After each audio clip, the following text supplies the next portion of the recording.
a short interview about your time here in New Cumberland, and this is November the 5th in 1990. When did your parents come here? My father came here in the 90s, and then he started this business in 96. 96. In 1896, and he came here in a barge that didn't have any power. It was pushed by steamboats, and they tied up behind where the new fire station is down the mouth of Hardin's Run.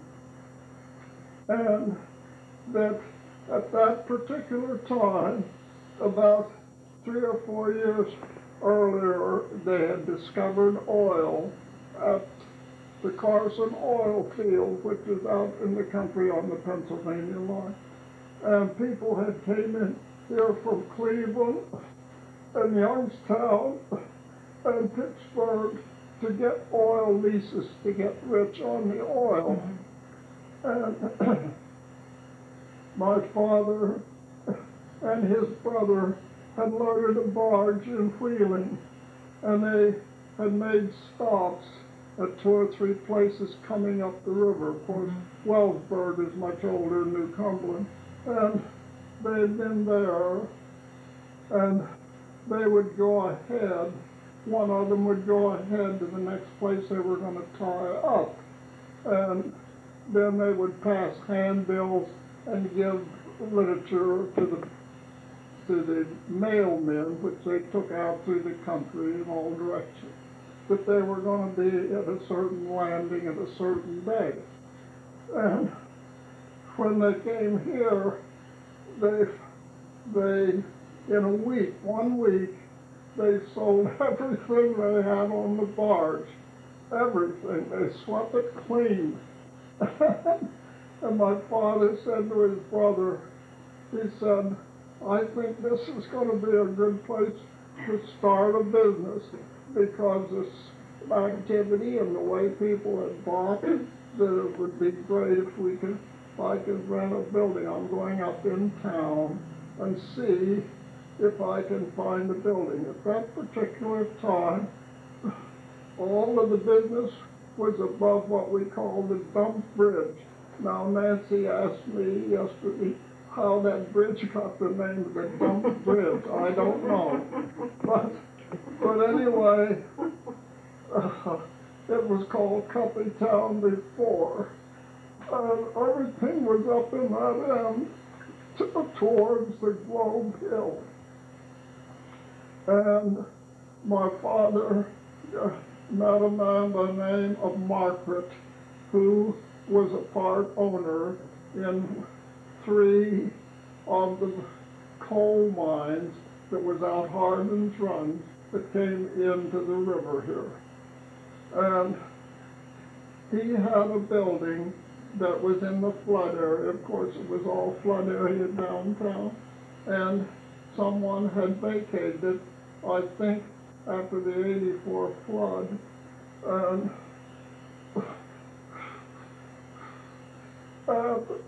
he rented this building and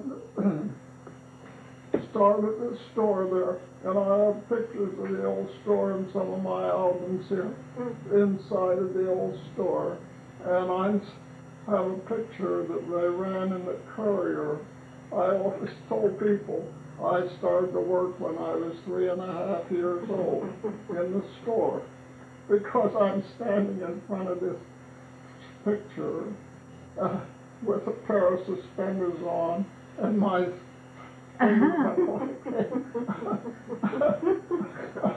my father's on one side, and Mr. Prosser was on the other side. He was a watchmaker and clockmaker that lived on the back road up on the hill, Mr. Prosser. We were good friends. And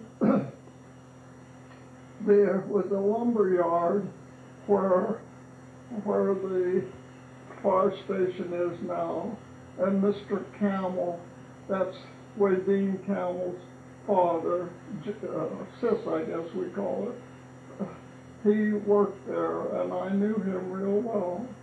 And the floods had come up a couple times on the lumber, so they'd moved a foundation, they built a high foundation and had most of the good lumber up high. So you had a lumber yard. Where the fire station is now, And there was a were lumber and yard oil originally. and oil wells and There coal were- mines. There were 2 oil supply depots in New Cumberland when my father started, and when we opened the store. One was right behind where Mrs. Tenney lived, and later on they moved it up the railroad. I remember when they moved it and turned the corner over past where the Casey Shutter's father had a blacksmith shop and a big willow tree on the corner, and they took the big willow tree down and turned the corner with this big building. It was 2 stories high, and they parked it there and put a foundation under, and the Hoods, Ed Hood, and his later married one of the Long women, girls, and they lived upstairs. And they were right across the street from the bank building. Now, my mother bought the bank building after the crash in 1929, and we didn't own it when they when they moved out up the street. But the other depot was in behind the Bloom building, and they had all kind of oil supplies that they brought in on the boats and barges, and if you wanted to drill a well or needed cable or equipment, you could buy almost anything you wanted there. And Now, what size would the river have been at that I'll point? show you pictures. Okay. I have pictures of it. And my father's had, that's a picture of the river when he came. Oh. And we had customers over at Empire. That's Empire. That looks about the size of the street. It looks like Kings Creek. The Kings Creek at times is larger than that. Hold it up. And they, on every Saturday, This little area here, every the small, Saturday, the Ohio we River. had customers that would either, now this is in the summer, of course, when the river's low. We're looking west. Yes. Uh-huh. And they would wade across, or they would drive their buggies across over to the grocery store and tie it up beside Mr. Bradley's. They had an undertaking establishment right beside where the VFW is now. And they would come, 3 or 4 families from Empire dealt every Saturday. They came, and they would either wade across the river or walk or drive their buggy or their wagon across. But I think that there were 3 large coal mines up Hardin's Run, and they built a railroad up Hardin's Run. And my father, Nancy, I don't know whether you can find a picture of the original store or not. I don't think it's in here. It's in one of the albums. Now, what year would this be about? Well, now we're talking about 1896 and 97 now. 1896, But okay. I had the pleasure of having a ride on this old railroad, and Shine Kinney was the engineer. I don't know, that was a nickname, of course, but that was Joe Menny's grandfather. Joe Menny Penny's grandfather was the engineer. And I remember my father, I was at the grocery store. I was about 3 or 4 years old. And he picked me up because the railroad came in right behind the store. In fact, you could almost touch the main railroad from the back door of the store. And my dad said, I'm going to call my mother, and when you get up to Jack Bradley's at the Arch Bridge, you blow the speed whistle on the locomotive, and my mother, which was we lived beside Mel Thayer's Hardware, which Mel later sold it to the Cullen family. She will, and you put me down out of the engine and start me home, and she'll see that I get home safe before you go on up to the coal mines with the locomotive. And I remember this very distinctly because it was such a treat for me to have a ride on a locomotive. Now, it wasn't a big engine, it was a small engine, of course. My mother came out to the backyard. We had a chicken coop. Everybody had chicken coops and raised pigs in town and had cows. She always wore a dust cap on her head. A lot of the old women wore dust caps whenever they were working. Had an apron, and they all wore aprons, and she waved her apron. It was all right for him to go on with the cars, and I got home safely. But at one time, up Hardin's Run, there were approximately 150 people working in the mines, the three big mines, the Cleveland Coal Company and the Star Coal Company and the Margaret Coal Company. There were three mines, and they brought a lot of coal down to the river here. And I think that they had about 50 mules out there. When I first was really into the business in full strength, my father we had moved downtown to where the old grocery store is now, in front of the undertaking establishment where Mr. Turley has. And my father added about 80 feet more to it and turned the feed business over to me. And how old would you have been? I would be approximately 18 at that time. Mm-hmm. I was married when I was 21. But anyway, I supplied a lot of the mules with their mule feed. Mm-hmm. And the brickyards, I had kind of a contract with them, and I supplied the Crescent Brick Company with most of their feed for the mules, because the mules are a lot smaller, of course, for the mine, and most all the coal and clay was brought out by mules. Now they bring it out to the river, and it would go then up and down the river. Yes.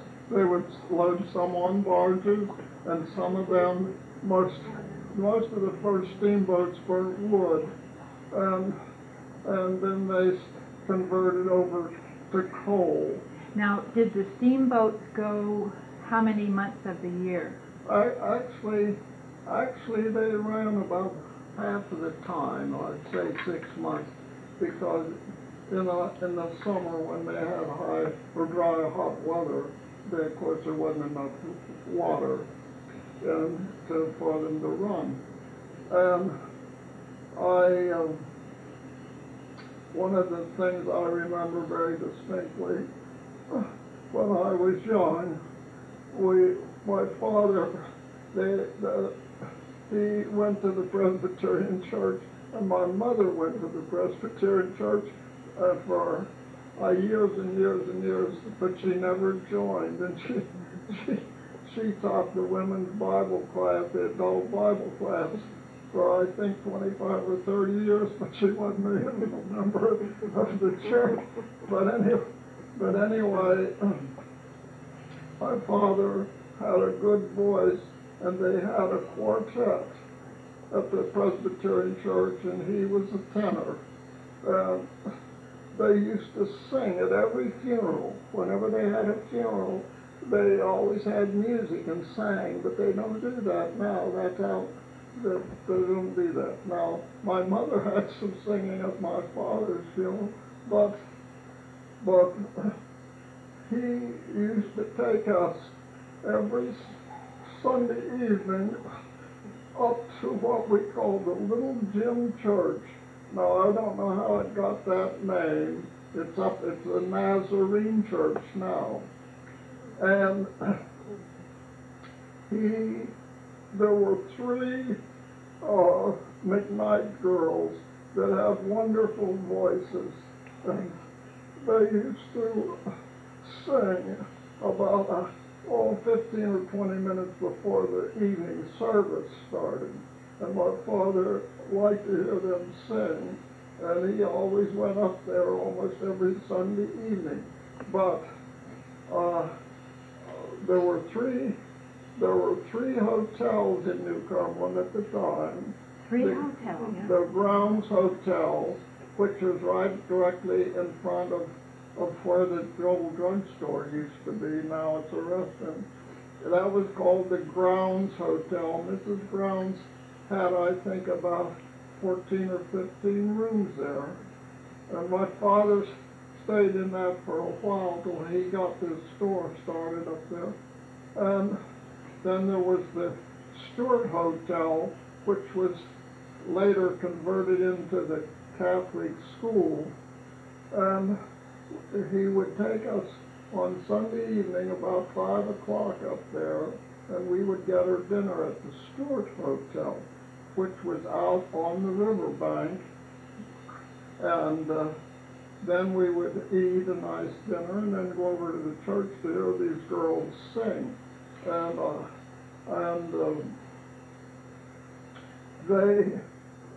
I remember when they started to build the dam then. Now, what year did they start to build? You know something, I may be wrong, you could correct this. I think they started in maybe 1913 or 14, because when we would go up to the Stewart Hotel, they had some swings that they had made just out of wood. They weren't fancy swings on chains where maybe 15 or 20 guests could go out and sit on the riverbank and see the river. And I remember the wagons bringing the wood or the dirt down from up behind where the giant Eagle grocery store is now. They took the dirt out of the hillside there and filled in behind where the walls were going for the coffer dam for the new dam. And they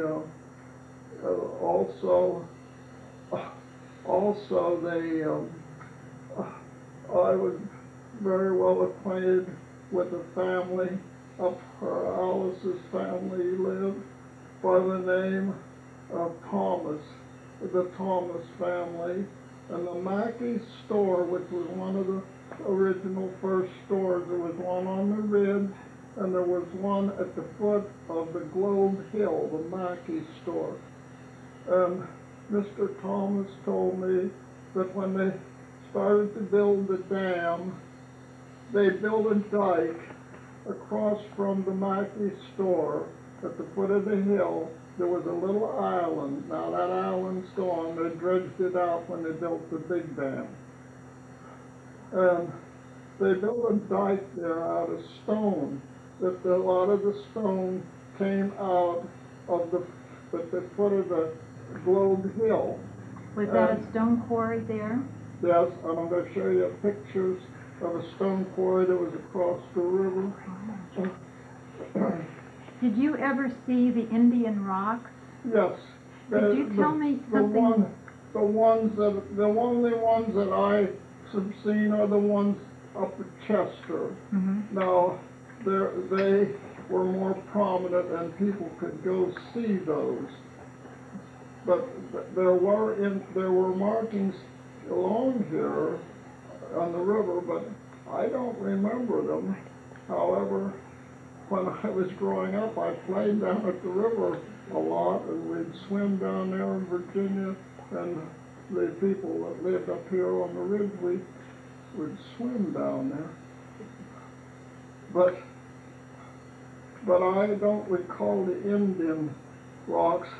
Mr. Troop up at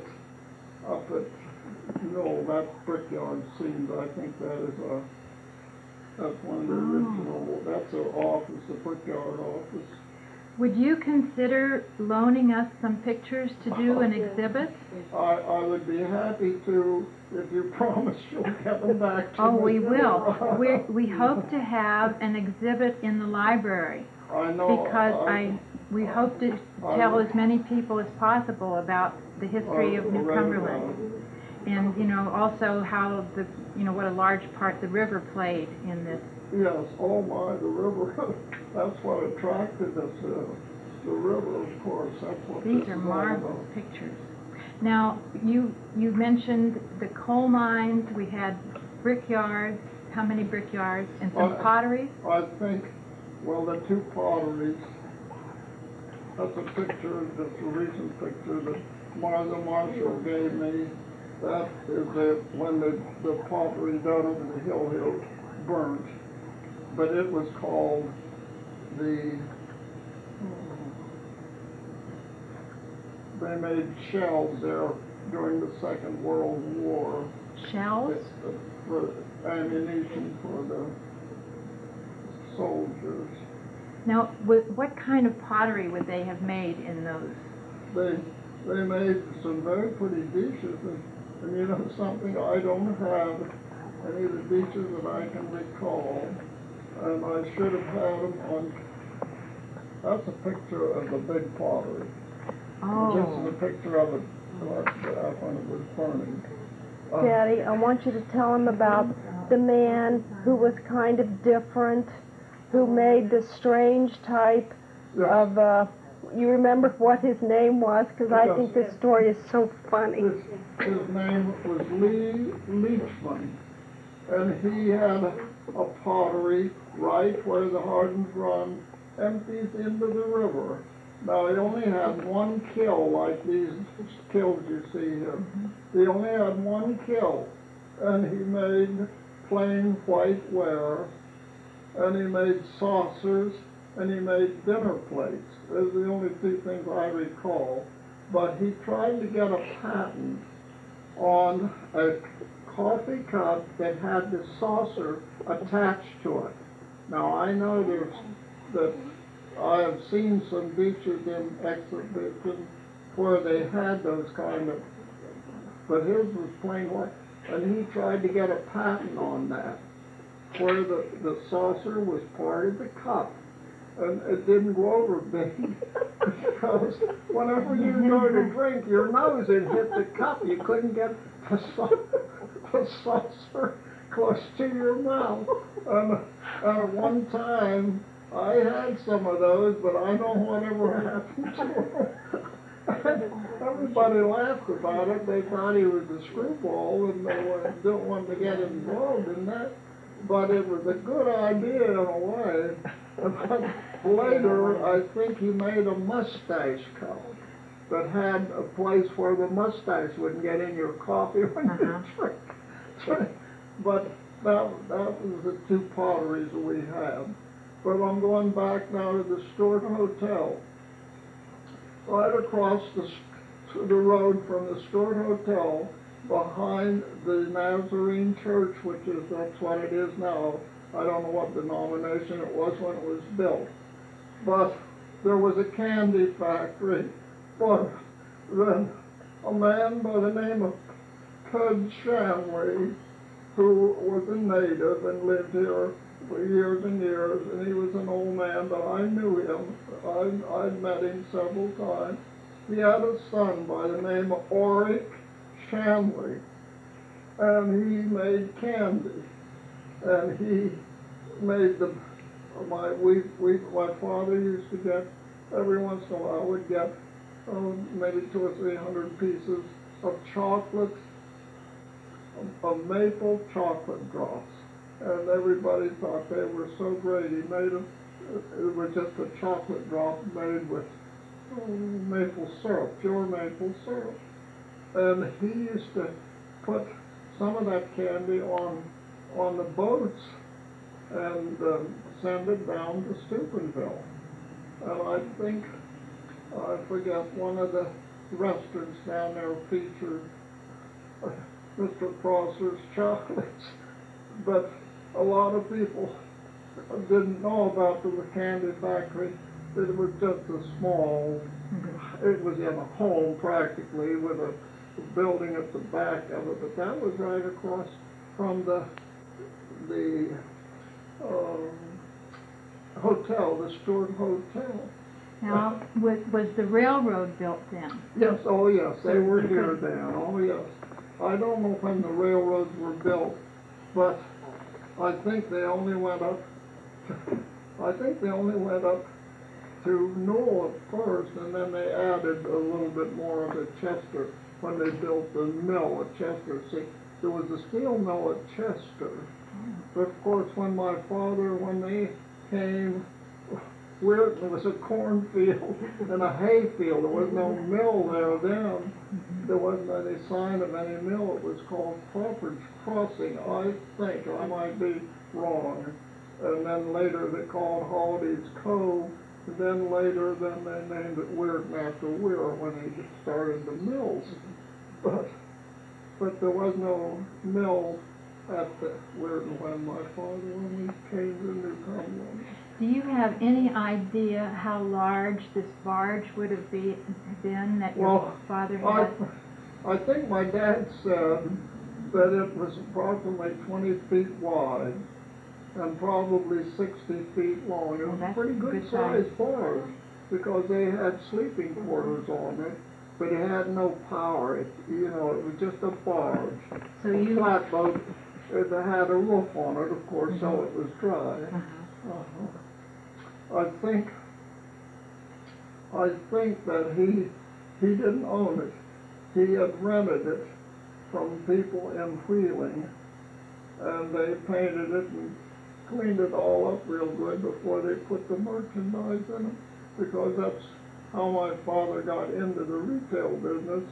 When he was a young man, he told his father they had a very nice farm over in Ohio, Belmont, Ohio, and he said to his father, I don't want to stay on the farm. I'd like to go into the city and see if I can't make it on my own.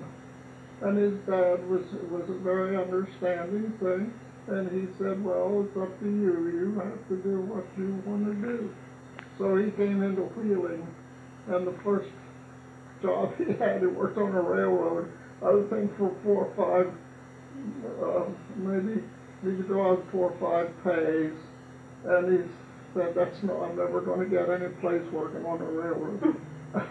He quit the railroad and worked for the Adams Express Company for about 4 or 5 pays, and he went around and collected, like the railroad bringing stuff into the slaughterhouses in the Wheeling.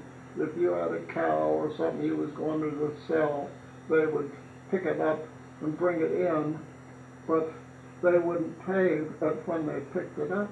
And he went through the country and collected bills from different farmers that used the railroad to send stuff into Wheeling mostly. And then he gave that up. And then he decided that wasn't for him, so he got acquainted with the Hub store. And a man by the name of Sonnyborn, a very nice gentleman, owned a Hub store in Wheeling, a Jewish fellow, and he took a liking to my dad. They had a 5-story store. It was a nice store, big store. It's torn down now. It isn't there anymore. And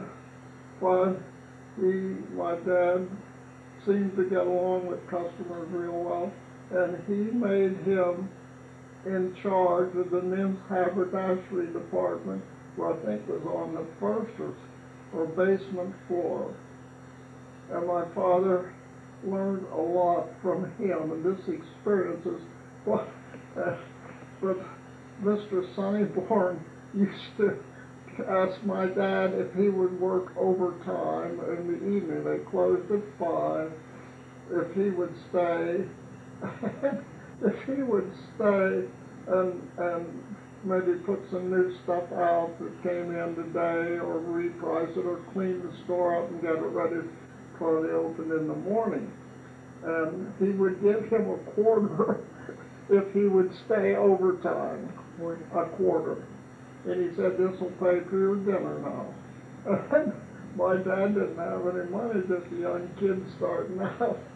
And he would take, this is, my father wasn't a drinking man by a long shot. In fact, he didn't approve of any alcohol, but he used to take the quarter and go across the street. There was a saloon at that time, and they had a table of food. And they always had on this table some ham and some boiled eggs and pickles and beets and homemade bread.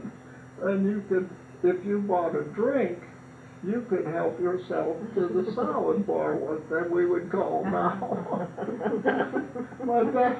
my dad would buy a nickel glass of beer, a mug of beer we could buy for a nickel. That's when things were so cheap. And then he would get his supper off at the table, so he didn't have to pay for a meal. See, he could buy a meal then for a quarter. Now, That's what Mr. how much money would he make a day? Really, roughly? Really, I think that he got 75 cents a day when he started in there with the Sennyborn family. And I wonder, do you have any idea how much a loaf of bread would be? I think you could buy a loaf of bread at that time for a nickel. I'm sure you could. Mm-hmm. I'm sure you could, yeah. That's a pretty good gauge of... Yes, but I know that I can remember when the men at the brickyard only made $1.20 a day, for an 8-hour day, or some of them worked longer. And I remember when the weather got cold and the river and the brickyard shut down for 2 or 3 months at a time, they would have no pay at all. And my father had made some real good connections with a lot of people that worked in the brickyard, and we used to carry people. Maybe they'd owe us $80 or something all winter because they didn't have any money. But most of them paid them when they got back to work. And my father was a good businessman. I'm blowing my own horn here a little bit, but he, when they first started to bring the immigrants in, why, everything was up above the dump bridge, as I said. They had a barracks up at the rocky side where the Rockefeller School is now. There was a barracks there, and they could sleep about 65 or 70 people. I don't have any pictures of the barracks, but I remember it. And there was a Catholic church there, and when they built the new Catholic church, I don't know how many members came to me and wanted me to try to get a picture, or if I had a picture of the Catholic church, and you know we couldn't find it, the original church there. Now, when those 60 men would come and live in that barracks, that would be about what time? Well, my father said they started to bring them in here in the 80s, some of them came. And they came from maybe 4 or 5 different countries. They would be young men. Oh, yes. And they didn't have any family. They just came with a suitcase and a cane or something. And they gave them jobs in the mines mostly, or in the brickyards, shoveling coal or clay. Of course, the brickyards at that time had developed into, well, there were 6 main brickyards up and 2 down. At Kings Creek, where your home is, there was a sewer pipe plant there. Maybe you knew that. No, I didn't know that. At the mouth of the creek. Oh. And there was also at Zalia, I was on the committee when the county built the new road to Weirton, and we went through Zalia and tore that church down. There were at one time I think probably almost 550 people lived at Zalia. Really? That's right. There were 2 stores. I used to supply the baby store with feed. They'd buy the feed from me. And the other store was a very small store that was just at the top of the hill. It was just across the railroad track, and Mr. Reynolds was the ferryman. His people had the ferry over to Toronto. And there were a lot of people there. And I have a picture here of a store that was at the mouth of Rainy Hill. And a woman by the name of Harless, they tore down a house. I'm going to give that to one of the girls there. I don't know whether your father's in that band or not. Oh, that's Howard, isn't it?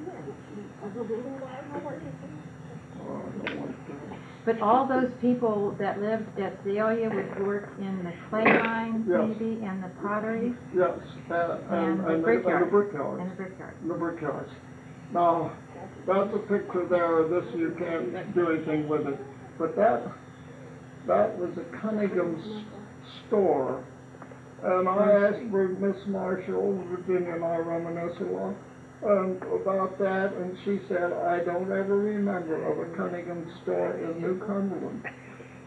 But one day, Joe Rainey, who was a friend of mine, lives here in town, was in the store, and I was showing him some of the old pictures, and he said, my grandmother and grandmother and grandfather lived just above the mouth of Kings Creek, and they had an account there at that, and he said that store was down there where Rainy Hill, the foot of Rainy Hill. There was a little church, I think. It might still be on there at the foot of Rainy Hill. Everything's gone. Yes. I'm the only house. Oh, is that right? Right. One house. And he told me all about this store. And I told Mrs. Harless. She found this when they tore a house down, when they built the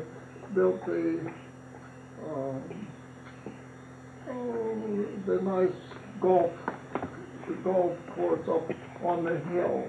There was an old house up there the Williamses lived in, and they tore it down. And she found this old grocery sack in the walls when they tore the walls down, and brought it, took a picture of it, laid it on the floor because it was all falling to pieces, and brought it in for me. She said, I know you're one of the old timers.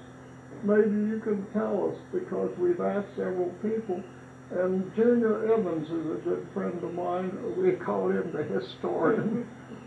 I asked Junior about it in Virginia, and she said, I don't think there was ever a Cunningham store in New Cumberland. But we found out it was down where you live, just a short ways above. But anyway, that's a picture of the funeral of Edwin Stewart.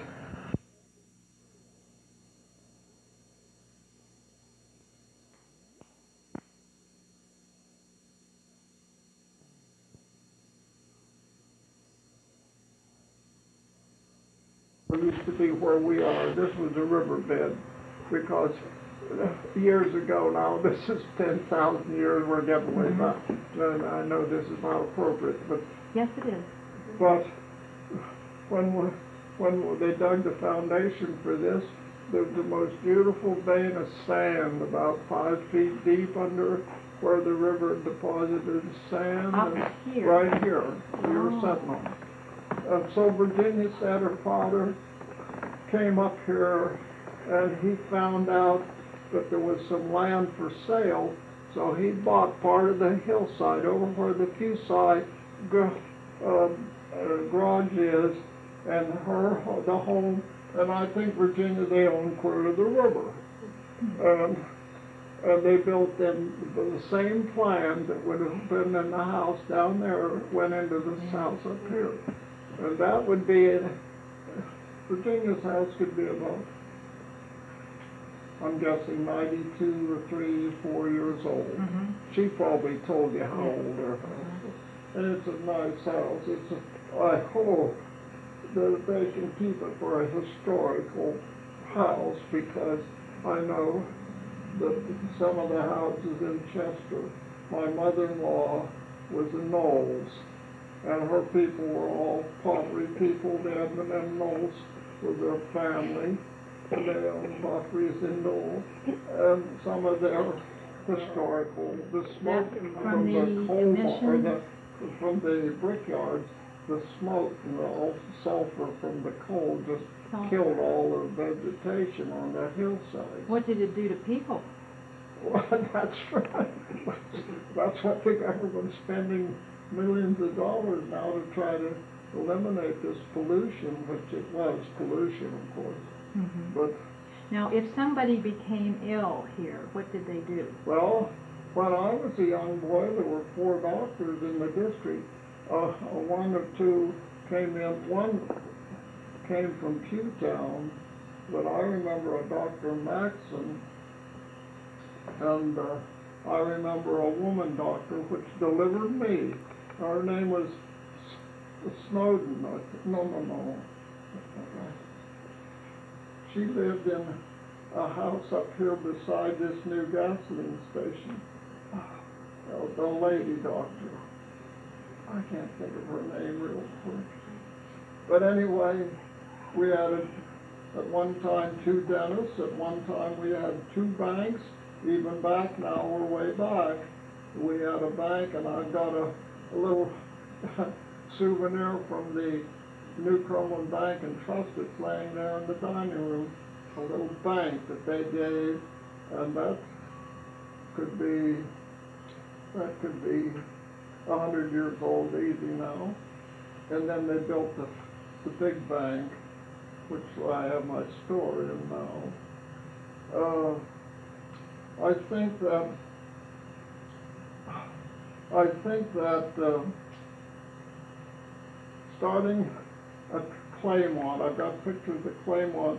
That's the first brickyard. That's one of the stone quarries over across the river above Empire, but that's near where the power plant is now. And every morning around 6 o'clock, that we could hear them blasting the stone, and that's where they made the wheels to grind the flour and the grist mills. You can see the wheels. I was wondering how it was. And that was right across from the, well, close to where the new dam is on the hill. But there was a Claymont brickyard. After you, these pictures, I don't want, these are new pictures. Picture of my father. We were up in Canada one time fishing. Okay, all right. So there's some of these.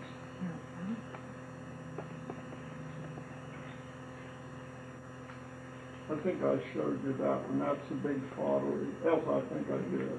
Standard Porcelain Company. That's what it was known for, called. That was very large. Oh my, they had, I forget how many people worked there. About what would the population of New Cumberland have been when it was at its biggest? I'm going to say it would have been in the neighborhood of 2,200 people. Okay. This we tore down. Frank McHenry was one of the men. There were 5 of us that surveyed and laid out the road to Weirton and got permission. And that was the Acme Far Clay Company, which was on the road to Weirton, and that's gone now. Of course, the road went through that. This building is still intact. That was one of my neighbors. Where is this building?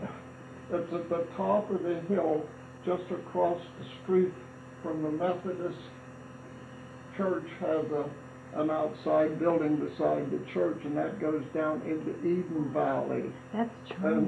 And that was Jap Smith, was an insurance man and sold brick and clay all across the country.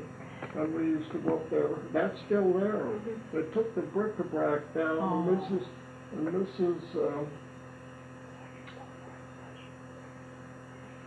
I can't think of her name, owns the house, and she sold it recently.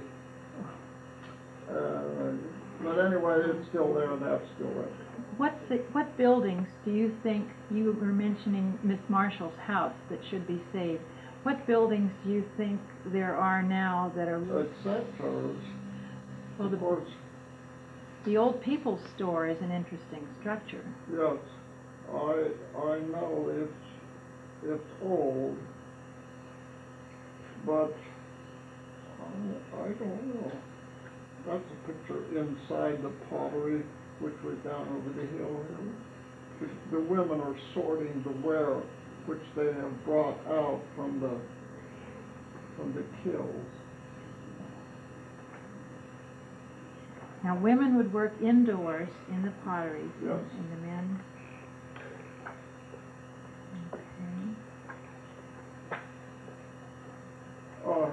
Actually, there were all kind of jobs available here. There was jobs building oil well derricks. There was jobs. There was jobs in the brickyards. Now, who owned some of the big oil wells? Well, the McDonald's had quite a few pretty decent wells, and I think at one time the Ross family might have had 2 or 3 wells, and I know Mrs. Carl Hahn that worked with me, worked for me for 16 years. Her husband had leases out there, and he pumped oil for years from them. And also, I remember when they built, see, where you could get gas here at about anywhere from 400 to 500 feet down. You didn't have to go very far to get gas here where we are right now. And Mr. Camel, that's Sis's father, they drilled a gas well at the mouth of Hardin's Run, and they heated their house, the Camel house, with their own gas. And Mrs. Hahn, that worked with me at the store for years, they drilled a well down where the lumber yard is here at the end of town, and they heated their house and had gas lights. Do you think if we drilled for gas or oil now, we could get it? Oh, you can get gas down where you live and not go very far.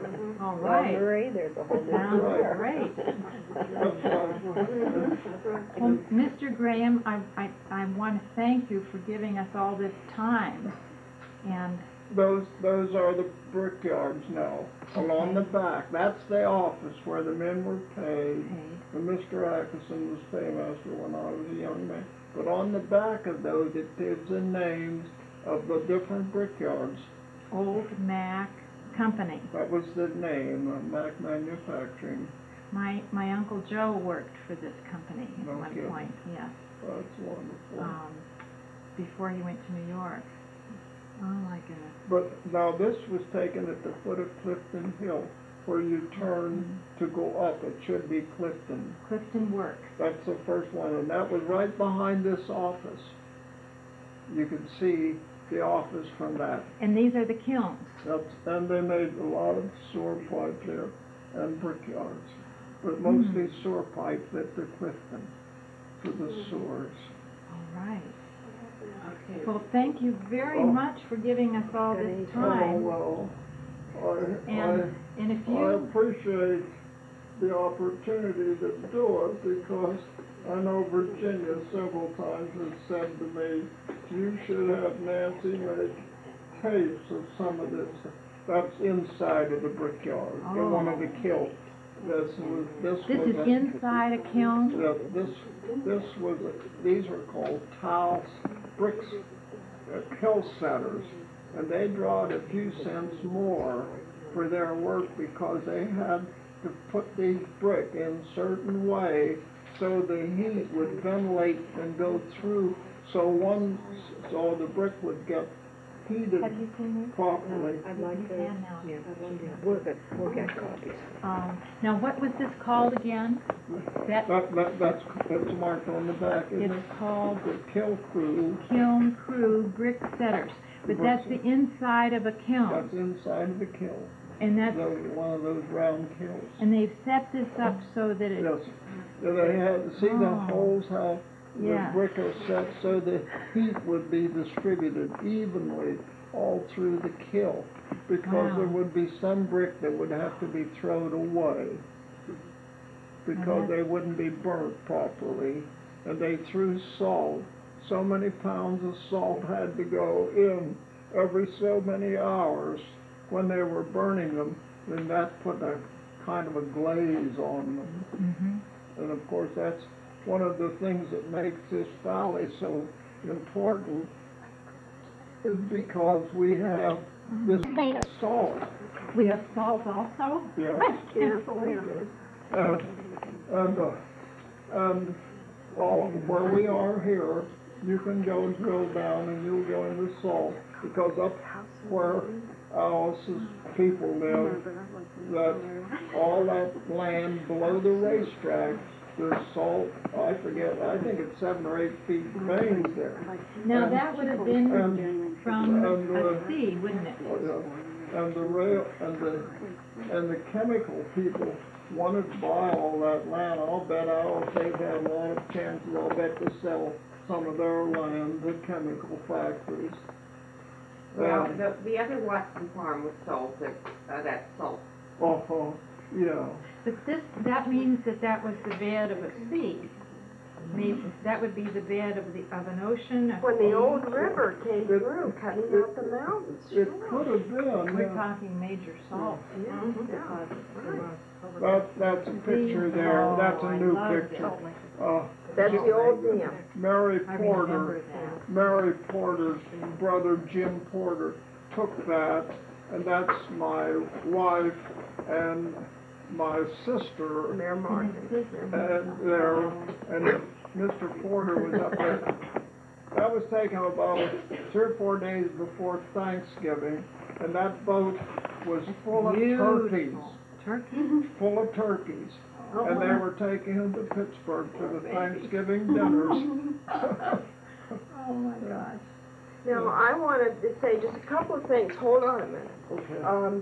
He has so many stories that he wanted to tell. I have promised Gene that I'm going to tape some of these. He wants to talk about the tragedy that happened at the Sciota? What was the name of that boat that went down on the 4th of July in the snowstorm? I mean, is this a story? This is a story. He wants to talk about that. This is true. Nancy. Well, I'd be glad to take all of this at any time it's convenient. When they dug the foundation for this, there was the most beautiful vein of sand about 5 feet deep under where the river deposited the sand. Up here. Right here, we were sitting on.